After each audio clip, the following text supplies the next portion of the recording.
We all love a rags to riches story, but how often do you hear about a global superstar who earned over $150 million go from multimillionaire status to an empty pocket rag?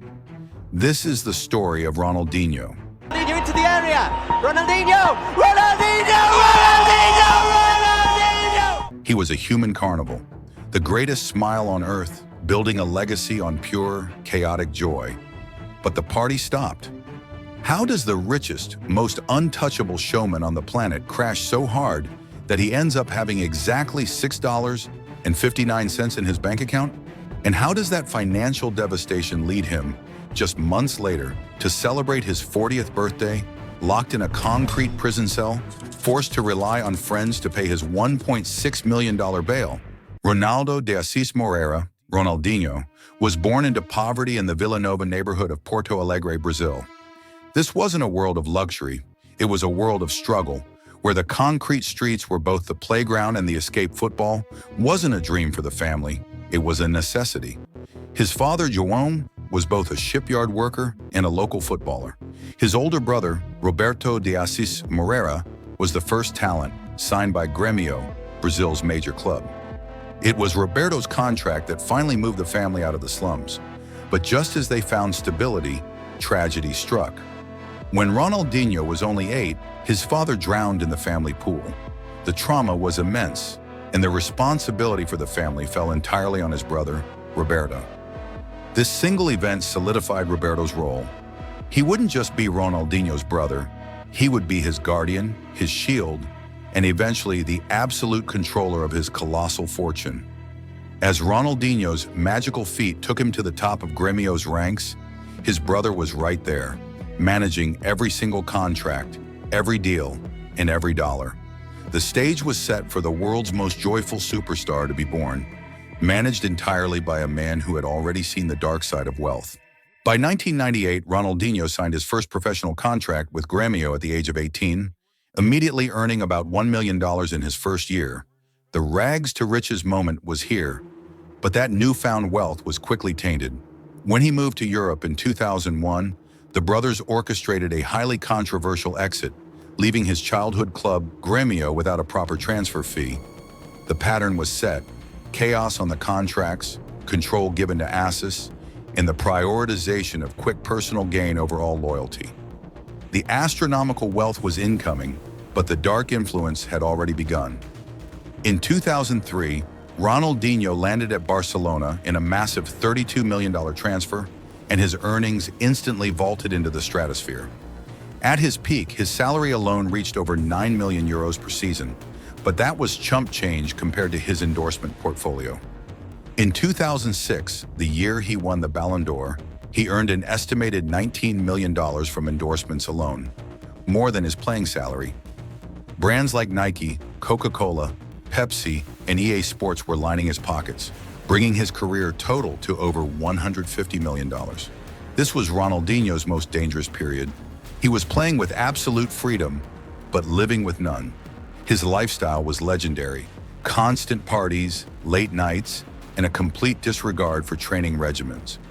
Reports emerged from inside Barcelona that he and Deco were even showing up to training drunk, a situation so critical that the club's leadership, including new manager Pep Guardiola, decided he was a toxic influence that needed to be surgically removed to protect the rising star, Lionel Messi.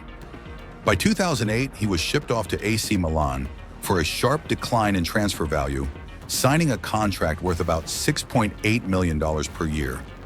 The primary revenue stream, the European super salary, was already fading. The party continued, but the cash register was winding down. The real disaster started when the football income stopped. When Ronaldinho retired in 2015, the revenue stream supporting his wild spending dried up, leaving behind two massive problems: debt and Roberto de Assis Moreira.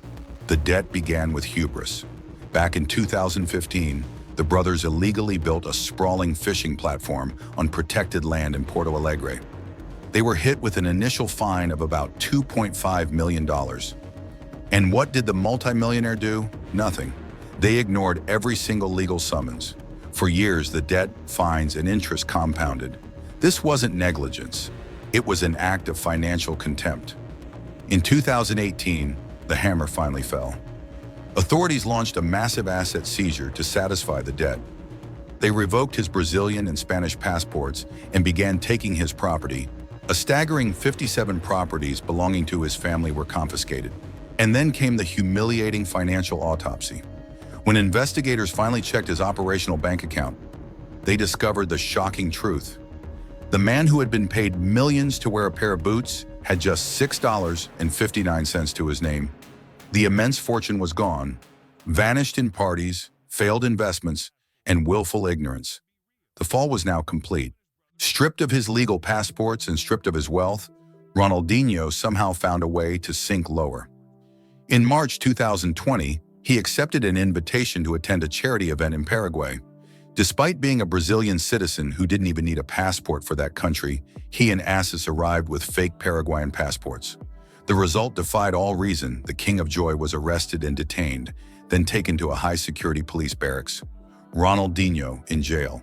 He spent 32 days behind concrete and bars celebrating his 40th birthday locked inside, sharing a cell block with drug traffickers.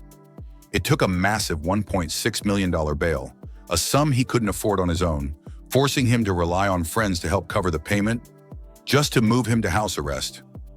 The man who had been too rich to pay a fine now had to beg for bail.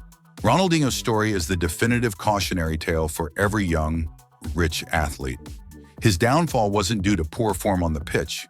It was the inevitable consequence of putting total, unchecked trust in others and prioritizing a chaotic lifestyle over discipline. He had the ultimate freedom on the field, but zero financial freedom in life. In the end, Ronaldinho proved that talent, fame, and a billion-dollar smile are absolutely no match for the simple arithmetic of debt and the cold, hard reality of the law. The greatest skills in the world can't save you from a $7 bank balance. What do you think was the biggest mistake that cost Ronaldinho everything? Was it the environmental fine or giving his brother complete financial control? Let us know your thoughts in the comments below. And if you want to see more shocking sports downfalls like this one, hit the subscribe button and turn on notifications. You won't want to miss our next investigation.